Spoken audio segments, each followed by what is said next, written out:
Today we want to speak about storytelling for business. And storytelling for business is something that we all know is very important. And it's sort of nebulous. We try to grasp it.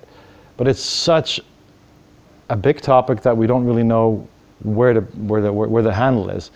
And I hope that today I can give you a little bit more thoughts and maybe some scripts and maybe some ideas to craft a better message. So why does storytelling matter? Well, first of all, we live in this increasingly noisy and crowded world, right? It's getting worse.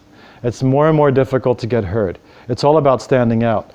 And I think we have this distraction epidemic. It seems to be becoming more and more difficult to focus, not only for ourselves, but our audiences are struggling with this as well.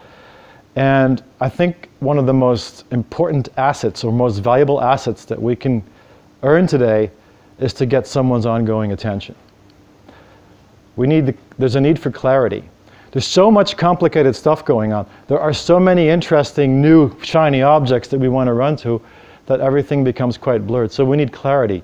We need to find that way to communicate clear again, to go back to basics, to engage with the simplicity of our messages. I think that's increasingly important. We never get a second chance to make that first impression. And that first impression is a matter of seconds today. So it's even more challenging than it ever was before. So I want to do this in two big parts. The first part is getting attention. And afterwards, when we get the attention, I want to speak about keeping that attention. Okay? Now, why does storytelling work? I want to talk a little bit about why stories are so powerful and why we all have this feeling that we should be better at stories. Well, it's very simple. Our brain is programmed to know that it has to pay attention the minute it recognizes a story. Why is that? Well, the reason is because we've always transferred information that way. We try to organize information from our cave paintings to the hieroglyphs, even the scriptures, the Quran, the Bible, the Torah. They're filled with parables, which are stories, which are ways to package information and pass it on, make it more memorable. But most importantly, it's a great way to transfer information from one person to the other. Think about this. 100 years ago, most people were illiterate. So this was the only way you could convey a story. It was to package it into something that's not only entertaining, but memorable. There's another thing that we have. Our brain is this sort of very ancient hardware running on software that's totally outdated, right? This hasn't really had a big upgrade in thousands of years. In fact, we've been trying to live with the same brain, I think, with the neocortex for about 200,000 years. The thing is, our brain is built for certain things. Most of that time on Earth was built about keeping us alive. That's staying safe. And it's also focused on saving energy. I don't know if you know this, but the brain is the organ that consumes most calories in your body. So you know when you think hard or when you pay attention, that's why you feel so exhausted, because it uses a lot of energy. And so the fact is that our brain is really not built for paying attention for long periods of time. It doesn't really want to do that. And as soon as our brain sees things that are complicated to process, it starts daydreaming or whatever. So that's the first thing we're up against, is that human mind, which is not very tuned into consuming big chunks of data. So stories, the purpose of stories is mainly to help us organize that information so our brain doesn't really have to do that. So that's the art of a good story. Now, we all make this professor mistake. I make it more than I want to admit, and I've made it more than I want to admit. But the professor mistake is when you're assuming that other people are at the same level of knowledge as you are, and you ignore the fact that it took you so much time and effort to get there. You forget about that journey. Now, the professor mistake is also about being so intertwined and so close to your knowledge that you can't simplify it anymore. And like our good friend here says, if you can't explain it to a 7-year-old, it means you probably don't understand it yourself, right? I stole this from Donald Miller. He's a very smart guy. He's in Nashville, Tennessee. He's inspired me a lot in my thoughts about storytelling, but he calls this the curse of knowledge, which is synonymous. It's really the same thing. So this is what happens. We're specialists. We're experts in what we do. We're so close to it that we say, we kind of acknowledge the fact that most of the time our clients or our audience are not where we are. They haven't done all the groundwork. They haven't been on that learning curve. So we say we have to dumb it down. And so what we often do is we dumb it down a few notches. So in the scale from 1 to 10, we say, okay, let's do an effort here. Let's bring it down to 6 or 7. But the problem is, most of the time when we get hired for something, or the kind of thing that we propose to people, all of a sudden pops up in their life, they have no thought process around our product or service, as we do. So often, even if we dumb it down to 6 or 7, we're still speaking over their heads. Now there's a problem with this, because if you dumb down your message too much, you're going to start feeling stupid, and that's extremely uncomfortable. You're going to start feeling, because often when you go to conferences or you're in an area where you're sort of under pressure, more often to impress your peers than your clients. See, that is a trap that we often walk into.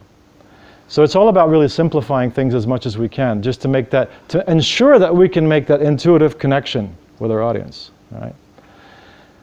Now, I want to start pulling stuff out of the movie industry and the entertainment industry that we can put to use. Because there are a few people who are really good at are getting our attention in exchange for nothing, like someone who makes a television series or a movie.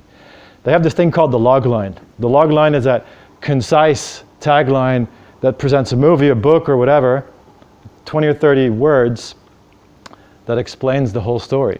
The log line, there's a few examples, read them. I took a documentary. I mean, if you go onto Netflix, can you see the screen? If you go onto Netflix, you can go through all these log lines. And they're very well crafted. It takes a long time to get this log line right. It's like one tweet with a whole story, right? It's very complicated. So the challenge here is, can you convey your message in a matter of seconds? What's your log line? I want you to start thinking about that here, okay? It's also known as that elevator pitch. Now, I stumbled across something really interesting that helps you make great elevator pitches. That's called the ABT. It's Randy Olson who came up with this. Another one of those people that inspire me a lot in my work. And it's the and, but, therefore. It's a structure that is used in script writing. Script writers use this to make a story flow. I'll give you a little example. And we were sitting in this room, and a fire alarm went off, and we stood up and we ran away, and that. So the way that gets boring after 5 or 6 iterations. But if we do, like, we're sitting in this room, but all of a sudden a fire alarm goes off, therefore we had to run out, and there was a lion in the gateway, but there was another staircase, and therefore we went up there. But so this makes your story a little bit more dynamic. This is what scriptwriters use to bring dynamism to scripts. In a way, the ABT can be used also to create your pitch, your log line, your elevator pitch, because a good ABT is like a story in itself. Let's do a few examples. I don't know, you have to be sort of American to really grasp this in its entirety, but the Gettysburg Address by Abraham Lincoln, that's that whole speech. It was in Gettysburg. He wanted to motivate the troops. He showed up. He said nothing more than that speech. That's exactly what he said. But that thing is still referred to. It's a historical speech. And in fact, Abraham Lincoln, apparently from people who conveyed knowledge about him as a person, you couldn't actually hear him speak. So very few people heard this, because he had this little high-pitched mouse voice, apparently. It wasn't a loudspeaker. But those 3 paragraphs are the perfect ABT, because, and he's saying, like, so here we are in this civil war, but anyway, the structure he used really drove home a simple message that people can recognize and say, like, there's a little story in there. Let's do another one. Hemingway famously won a bet with other writers. He bet them that he could write a novel in 6 words. And the novel that he wrote was For Sale, Baby Shoes, Never Worn. It's a very famous story. Now this is sort of an ABT, because ABT it conveys where a situation, something happens, and therefore there's an outcome. That whole phrase has a full ABT in it. It's a novel in 6 words. It has that full story structure of an event, a change, a transformation, an outcome. Martin Luther King in his I Have a Dream speech The part that was remembered was improvised. He had a speech. He stayed up very late the night before, going over and over the speech. There were these endless phrases, and when he was looking down on that, he said, this is not the speech that I should be giving. And he switched because someone in his team standing behind him on the podium said, Martin, tell us about the dream. And that's when he went on to, I have a dream. And again, it's that ABT structure. It's like, this is where we were, this is what's happening, and this is therefore we have to take this action. So there was an ABT structure in there as well. This is an ABT in a way. Just do it. Why does Nike use that? Well, what does the just do it exactly mean? It's about getting out there. So we think a lot about having to do sport, but we're kind of lazy and we don't want to. But we should do it. Therefore, let's go get the gear. So the just do it is an ABT. Yes, my friends, Mr. Trump, President Trump used ABT extremely well because he had a slogan that says, make America great again. It means like, America used to be good, it's not good right now, therefore we have to make it great again. And that's me. In contrast, Hillary had policy, like, and this, and we're going to do this, and we're going to do this, and we're going to do this, and we're going to do this, and we're going to do this. She didn't even have, does anybody remember her slogan? Hillary's slogan. Something like that, right? But you see, it's not, I don't think you're shy, it's just basically that because we don't remember, right? That's a point. So this man understood that as well. There's a strong ABT. So for your elevator pitch, this is very powerful stuff. Because a great elevator pitch or a trailer connects with an audience and triggers a certain action or an outcome. All right? Good. Now we got attention. We do the right ABT, we have that right elevator pitch, that log line. But now everything started because now we have to keep that attention. So you know you have a story when your audience goes like, so what happens next?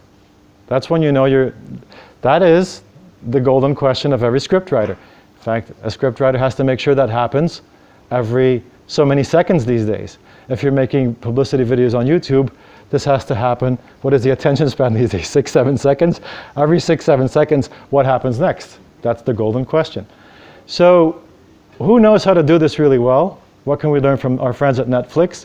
Netflix have taken this to the extreme. Netflix has gone to producing their own shows based on what they know about their audience, based on what they want. But the thing about stories is everything that we love so much on Netflix follows a structure. There are formulas for story, ancient formulas in fact.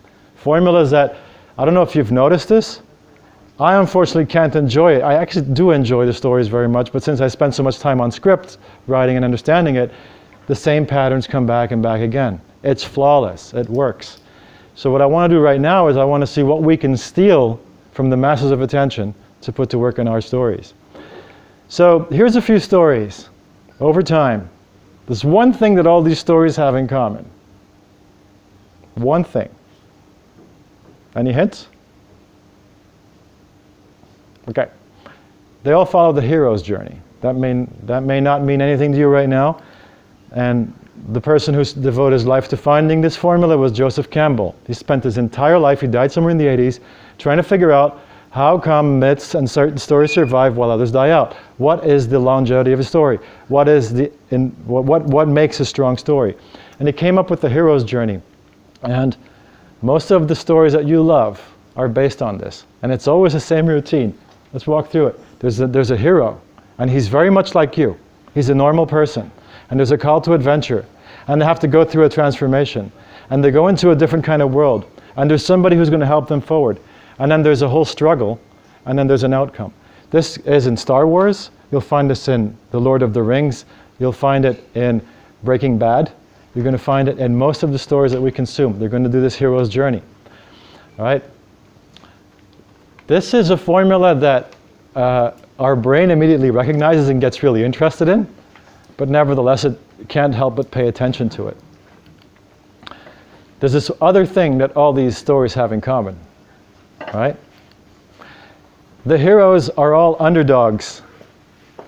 I find this very interesting. So let me put this in perspective, why this is so important, why we have to think about this.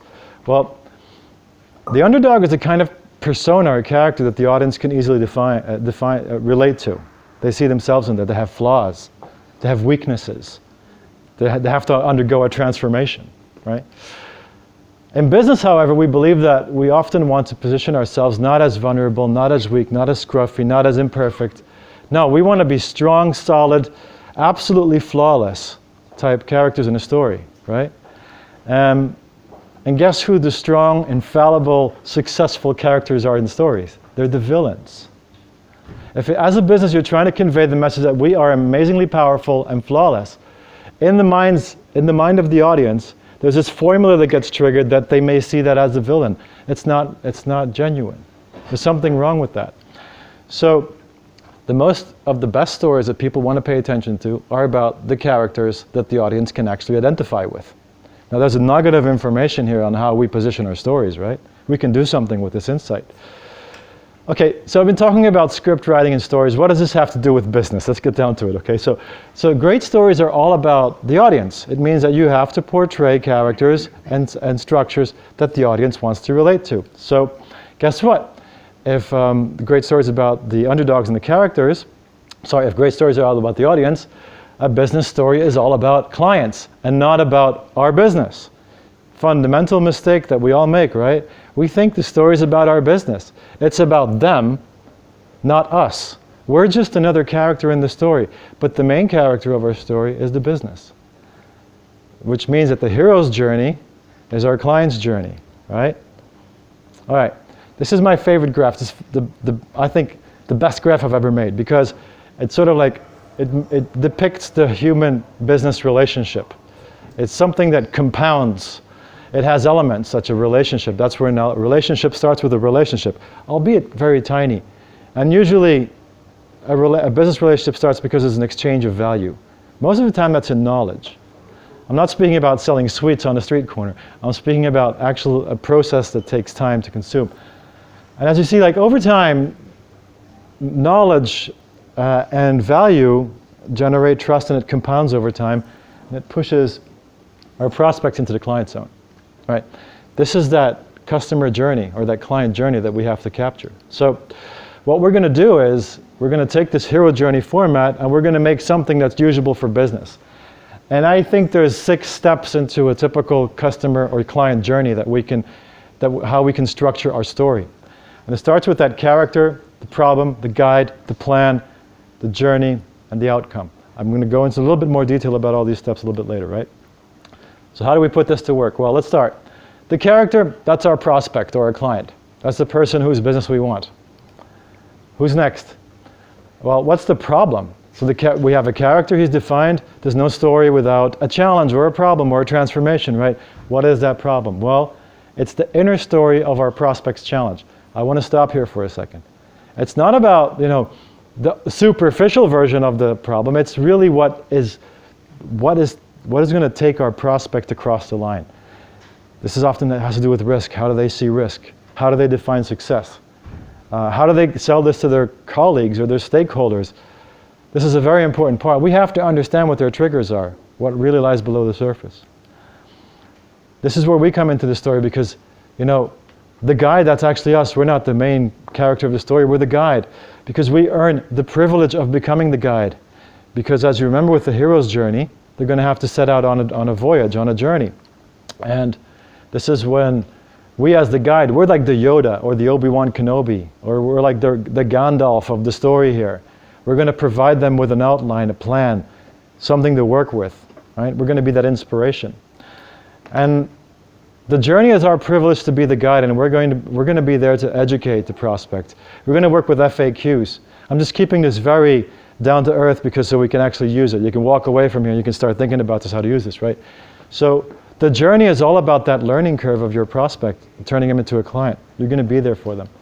And the outcome is when we've put ourselves in a position of respect, we have the trust, we have the relationship that puts us in a natural position to ask for the business or get awarded the business. So there's a bit of a journey here. The thing is, how do we keep this ongoing attention? So if you look at that, there's a bit of work here, right? You have to put all these I have to click through all these again, sorry. We have to put all this to work, right? How do we tell this? It's not like you can do this in one sitting. In traditional format, this is about doing 6 meetings or more. Well, how do we keep the ongoing attention? Well, we have to think about, remember Netflix? How do they do that? How do they keep us busy? Well, every now and then they throw us an episode, right? That's what we're going to do. We're going to think about this in terms of episodes. So we're going to take that plan that we have about how to craft that journey in a story form, and then we're going to start thinking like Netflix. We're going to put, a story plot that starts, creates anticipation, ends a bit further, initiate new story plots. So this is, if it were a script, if we were trying to put together a story, right? But for business, we're going to use this part, which is the connection part, talk about the problem, and then go into the solution. So those 6 steps, we're going to structure that so there's always a bit of an anticipation of a cliffhanger going on. And we're going to power this by automated email. Now, an automated email campaign. This is how we're going to deliver it. Just like Netflix would put something on your screen every now and then, we're going to use email to do this. I know, I usually get a lot of pushback. Hey, don't we get too much email already? And everybody's sending email. Why should we use email? Well, it turns out that I'm afraid that email is still the main channel. It's still, we write someone an email before we call them. We ask for permission via email. We spend more time in our inbox than on anything else we do all day long. Email still is a standard, and it's not going to go away anytime soon. The problem is that a lot of people have abused of email. There's a lot of bad email, I know. I mean, we're all hitting that delete button all day long. But every now and then there's email that works for us. So to make this work, we have to sort of shift our attention to seeing email as a value delivery mechanism. It's actually by doing email right, creates an opportunity for us to stand out. It creates an opportunity for us to build that connection. Because an email that has a reputation of holding value will be opened and will be consumed. And so it's all about shifting that permission that we have from someone to communicate to them by email by delivering that kind of content which is in line with that story that people are going to want to consume. And so what that means is a sequence like this is going to help you add value to that learning curve or that journey of your prospect, turn them into clients. It's going to help you stay top of mind, and it's tremendously scalable. So that's kind of how I think what we can use stories to create not only a message that, well, let's actually summarize. I think this is a pretty neat way to not only create an initial message that gets attention, but also build a system that allows us to keep that attention. Now, the nice thing about using automated email on these platforms is that it's extremely scalable. It doesn't really matter if you're going to be nurturing a relationship with thousands or 10,000s of people, because it's totally scalable. But it's worthless unless you have a story to tell. So I think what the takeaway from this session should be, I hope it is, for you at least, is that it matters to craft a good story, because if you structure that story right and deliver it in the right sequence, it's going to put you in a position to earn that business. Now, I sort of went through this. I think I spoke for 20 or 25 minutes, right? So I gave you a little bit of an overview. This is really the tip of the iceberg, to use a cliche. But there's a whole lot more to it. And if you're up for it, I invite you to, I work with this all day long. I'm always making these little videos. I'm producing content about it. So if this struck a chord with you, if this is something that you want to sort of get and understand more about, I invite you to sign up for my free crash course on my website, because I'm continuously working with this. I'm continuously sharing ideas about it. And so if you're up for that, I'd be delighted to have you. I want to thank you for your attention. And shall we start a discussion around this? Are there any questions?